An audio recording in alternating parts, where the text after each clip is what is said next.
Remember me, motherfucker? How's it going? How's it hanging? Honestly, EDP is probably the most documented person on my entire channel, let alone the entire internet. But honestly, today I owe EDP an apology, because as it turns out, I was wrong about him. It turns out that 2 years later, he actually was just there for a cupcake. But I don't want to waste any time, so let's get into it. Roll that intro.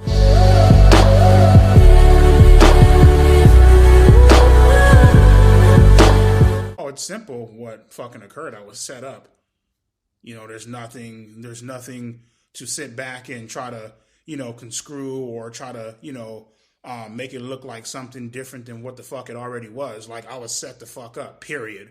I love the way EDP talks in this interview. It's clear that he's definitely been spending too much time on TikTok. Period. I wasn't gonna eat that girl out, I was gonna eat a cupcake. Period.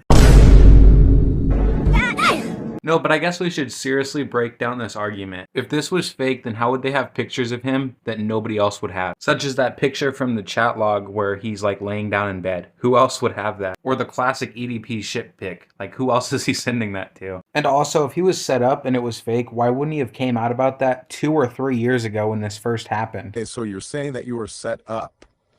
Now, explain how that actually happened.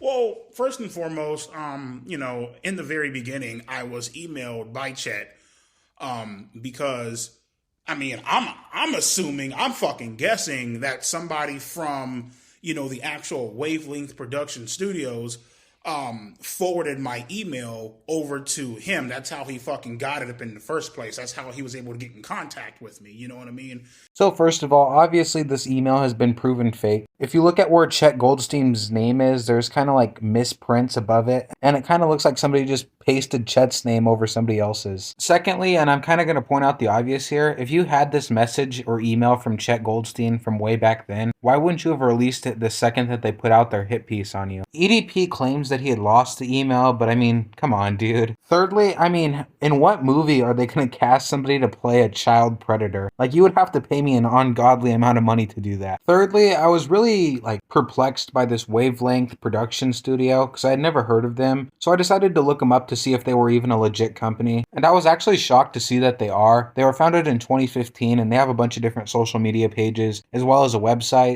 But at the same time, I could find no record of Chet Goldstein working there. So this is clearly like a fake card at the bottom. So in the fucking email, it was just, boom, right here at the Rite Aid. And then camera guy is the one who walked me over to the apartment complex. This is the first time I ever seen this fucking apartment complex. You know what I mean? Okay, and Javier is the gentleman wearing the brown t-shirt with a black beard. He was the one with that camera, correct? Yeah, the curly-haired motherfucker who looked like he just crawled up out of a fucking dumpster and shit. Yeah, that's him.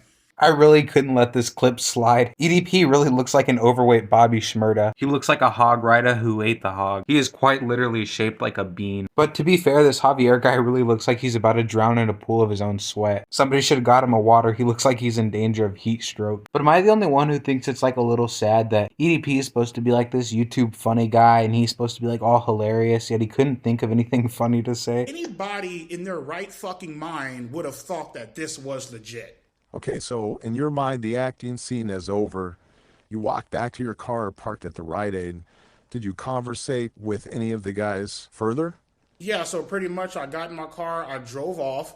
That would have been, on the end of that. And then I came back.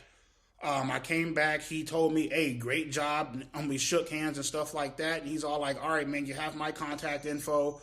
We'll be in touch. So the way EDP spins this is that they had him believe that this was like a acting improv scene and that he was auditioning for a role. Now again, this is highly unlikely because what movie is going to have somebody pretend to be a child predator? The second point I'd like to bring up is that while Chet Goldstein was proved to be a pretty terrible person after this, and he had a lot of his own allegations come out, another person behind this interview was CC Unit. Now CC Unit used to be one of the most prolific predator catchers. He used to have hundreds of videos exposing predators and he was was really big on like online safety and helping communities. He was honestly a pretty good guy, and I feel pretty confident in saying that he wouldn't set somebody up simply for views. However, when I went back to look at his channel today, all the videos are deleted, and I have no idea why. I have no idea if this has anything to do with the EDP situation, and I kind of doubt that it does. Anyway, let me know what you guys think down below. Subscribe if you want to subscribe. Peace.